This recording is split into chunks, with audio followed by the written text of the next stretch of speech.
Hello YouTube, this is Morgan, Airspeed Prime here with my next Attack on Titan anime review.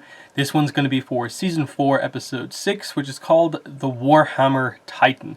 And this was a really exciting, eventful episode. We obviously had the return of the scouts here, so most of our main characters kind of came back here. And it was so interesting to see them presented in this way.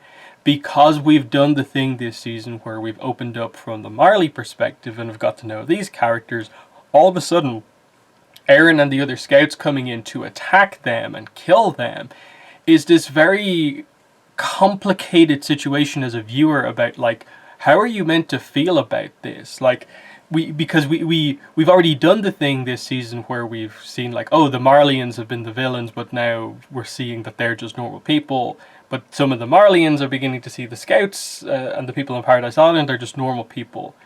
But now here's our main cast coming back into things in this sort of position almost as if they are the villains, the enemies coming in to kill the people of Marley. And it's just a lot of just, wow, this is war. This is, you know, everyone hating each other and no one being able to talk, because ultimately I suppose there is no simple solution to all of this.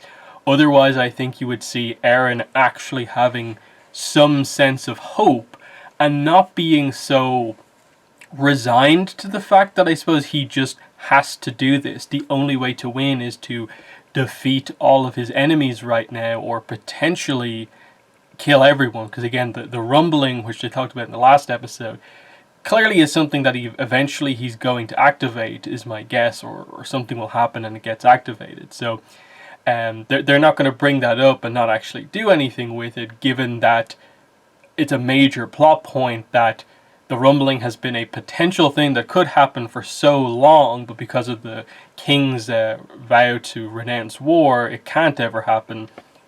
It's going to happen. So getting to see, I suppose, more of Eren's ideology, and I suppose what exactly is driving him, what is his aim at this point, is quite interesting, because when he talks to Mikasa, the stuff she says gives you the impression that yes, the scouts were in Marley to investigate and they were, I suppose, planning something, but that Eren going as far as he did with bursting through that building and being so reckless and not caring of the innocent people, the civilians, is not something a lot of the others agree with. So he's kind of gone a little bit rogue in this, I guess, and they're just supporting him because I suppose they have to. If they don't, they might lose the Attack Titan, they might lose the Founding Titan, and that's not good. That's, you know, it's another Titan war, I guess, that we have here. Who owns what Titan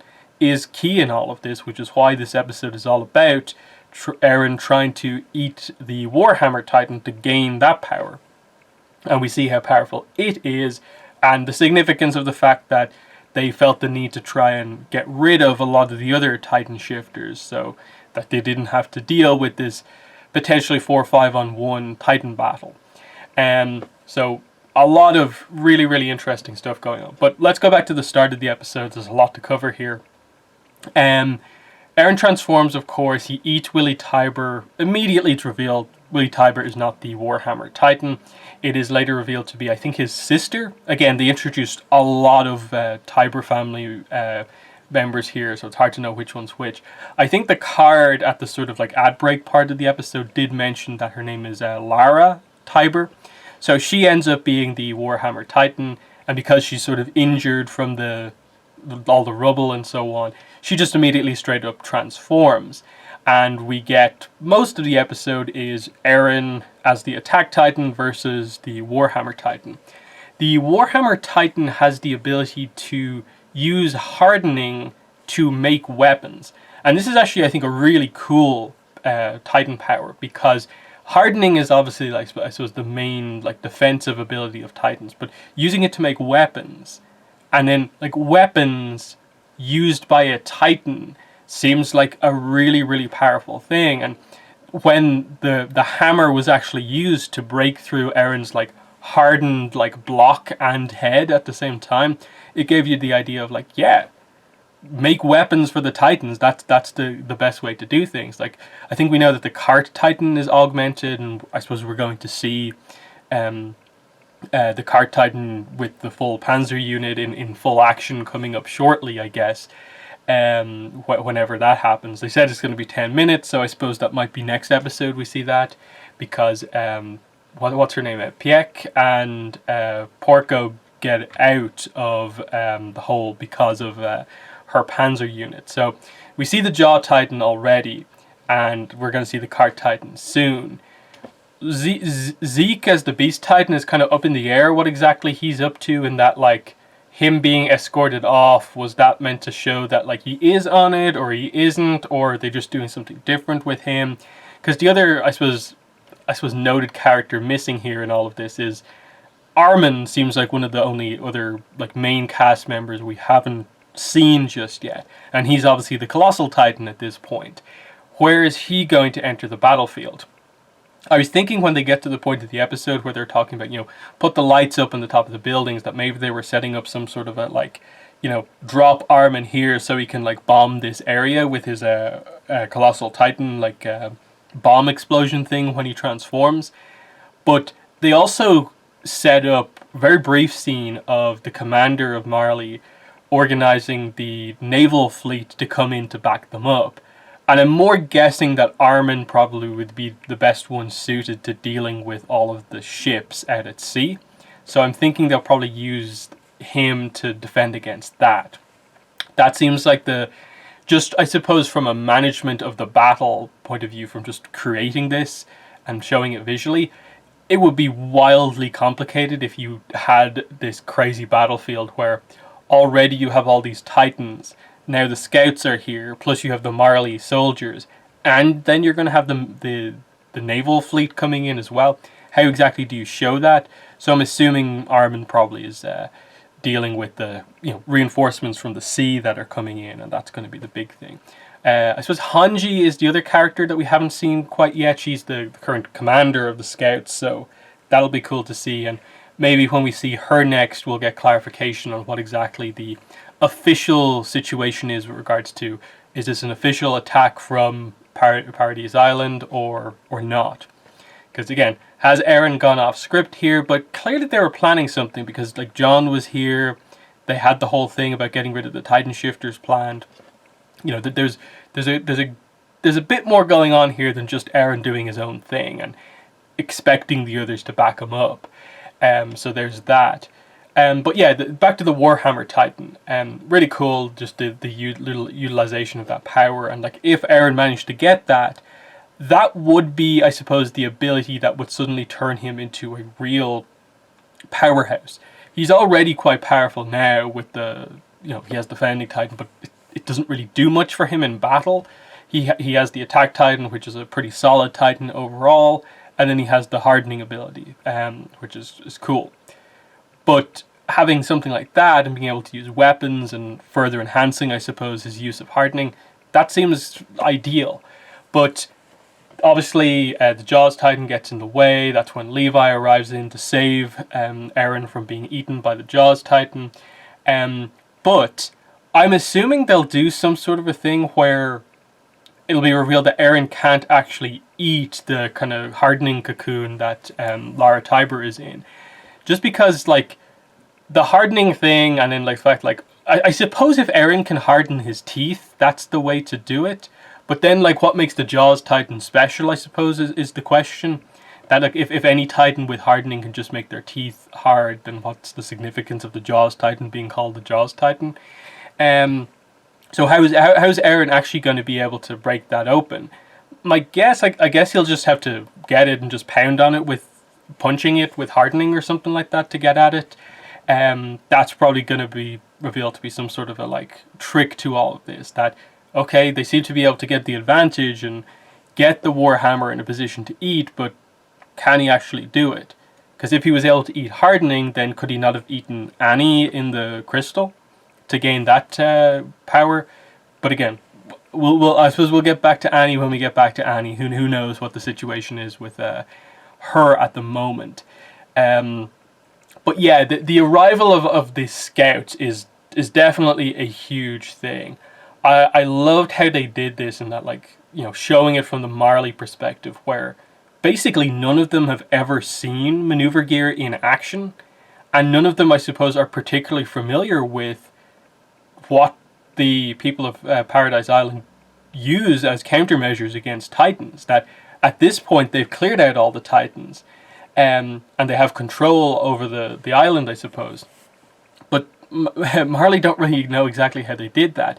They're used to the other nations making like bigger and bigger cannons to just act as like pure massive firepower, whereas the maneuver gear is more of a maneuverability way to take down the Titans. And seeing them appear here was such an incredible moment, because the Marlians can't do anything against the Scout Legion because they're just moving around the place too quickly. Now that they have the Thunder Spears, which are basically just bombs that they can drop wherever, plus they have guns now, and then some of them have swords. Like, how can you actually deal with them? The typical soldiers of Marley are just like sitting ducks against the Scout Legion. And this is such an amazing contrast compared to, like, even in the early episodes of Attack on Titan. A lot of the users of maneuver gear weren't that great. There was only a handful of truly skilled people in the army who could actually take down Titans. And it wasn't the most effective thing. But now, basically because of the situation like Reiner and Berthold sort of created, forcing humanity to have to combat Titans more and more, they have more or less created this experienced army who knows exactly how to use the maneuver gear to take down Titans, and you have a whole group that is just completely unafraid of taking on a Titan one-on-one, even if it's one of the 9 Titans. And so Porco in the Jaws Titan just being utterly shocked that a bunch of humans are just coming straight at him when he's a Titan. And he's pretty much helpless here, because just Levi coming in, and he knows like Levi is the threat. I suppose Zeke must have warned him to some degree about this. What's he going to do here? Obviously, I don't think he's going to get taken and eaten, because we know the Card Titan's going to appear. I guess the Beast Titan could appear. We don't exactly know what Zeke's situation is. They're kind of half teasing him as a traitor, but they're kind of not. It's up in the air. So there's that. The other thing is, I guess there will be just in general a better Marley counterattack that will just in general stop this from happening. So that all that sort of stuff is going to have to come together as well. How are they going to do like the naval fleet arriving versus when Armin's going to arrive? Those are the sort of questions here. So I suppose going forward, we're going to get into this situation where it went from being Eren one-on-one against a Warhammer. Now all of a sudden he's going to be pretty quickly outnumbered in terms of just the amount of Titans coming onto the battlefield. But now the scouts are at the point where I suppose potentially just having to deal with the addition of like the Jaws Titan, the Cart Titan, and maybe even the Beast Titan isn't as big of a problem in a city like this when they can move around. The Beast Titan, I suppose, would be a major threat because it can just throw rubble and really rip through scouts if needed. Which I suppose was interesting when like some of the others get involved. That you have John seems to now be sort of in a sort of more leadership position. That's the impression I got from him, just sort of standing up, analysing the battlefield, and then sort of scolding Flock for basically being about to burn down buildings.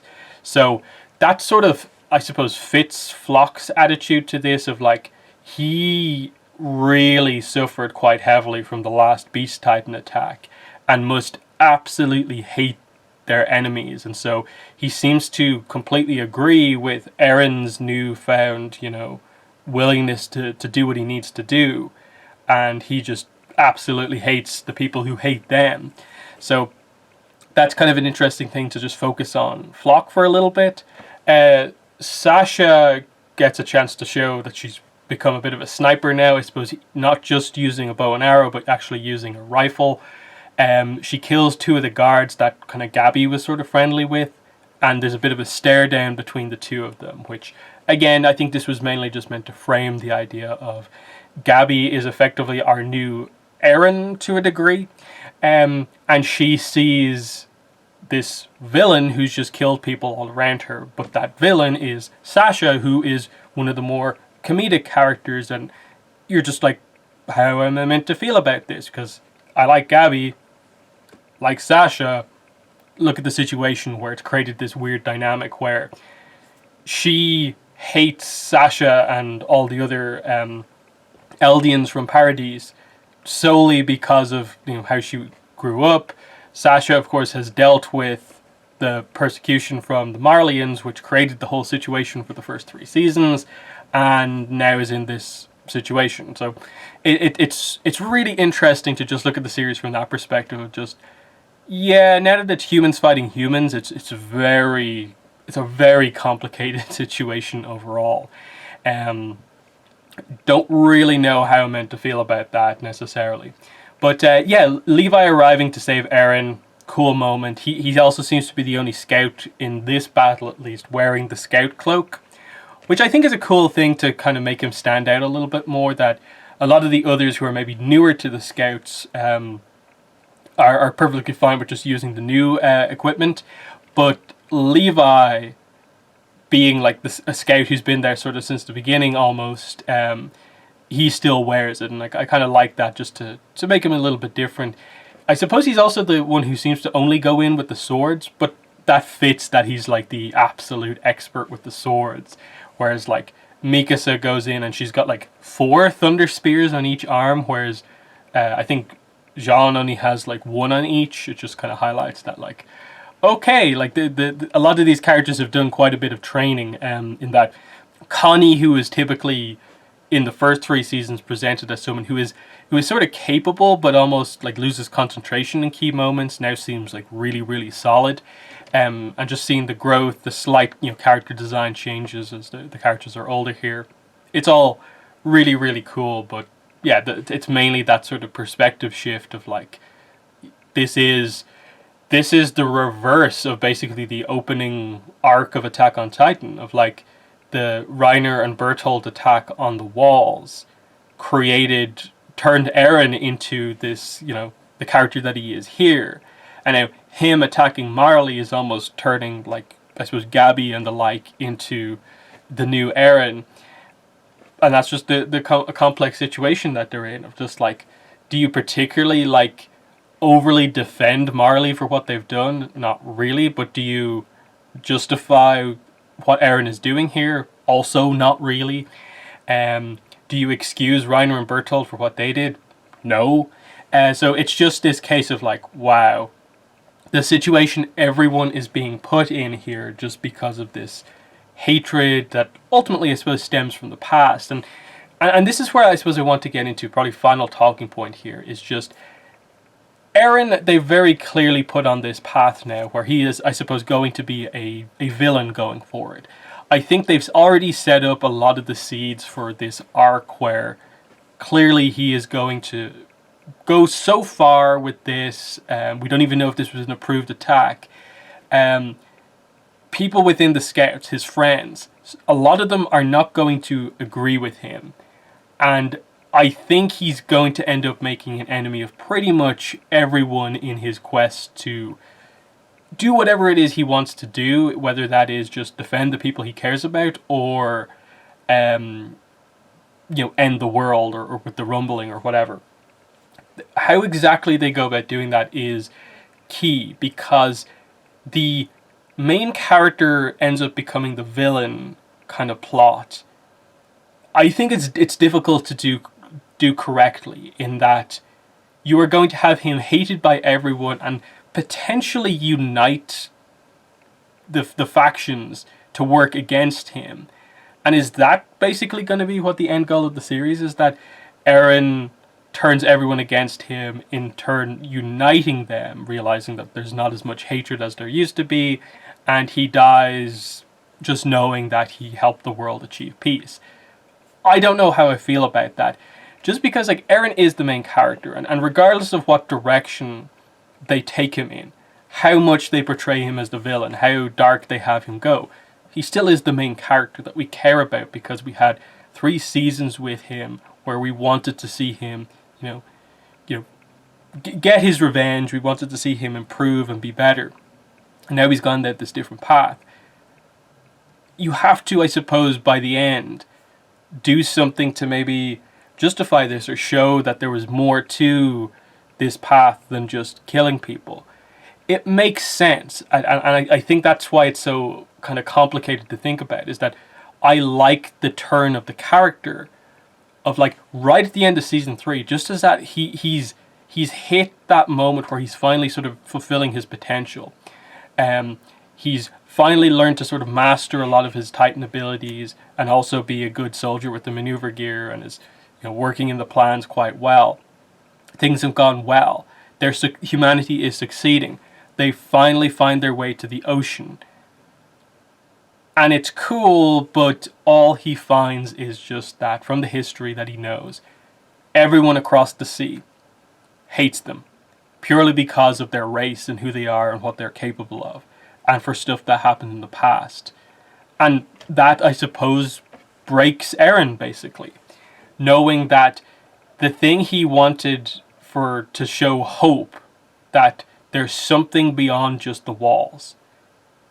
But the something beyond the walls is just more death, destruction, hatred. And that's where he loses that drive, loses that passion.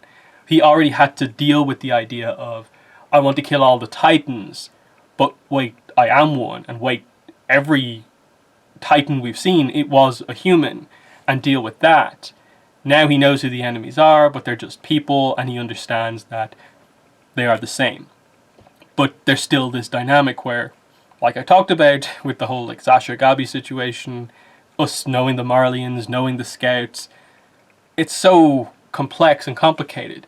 I just hope, and I assume, I don't even know what the situation is with the manga. I know there's 3 chapters left, I believe.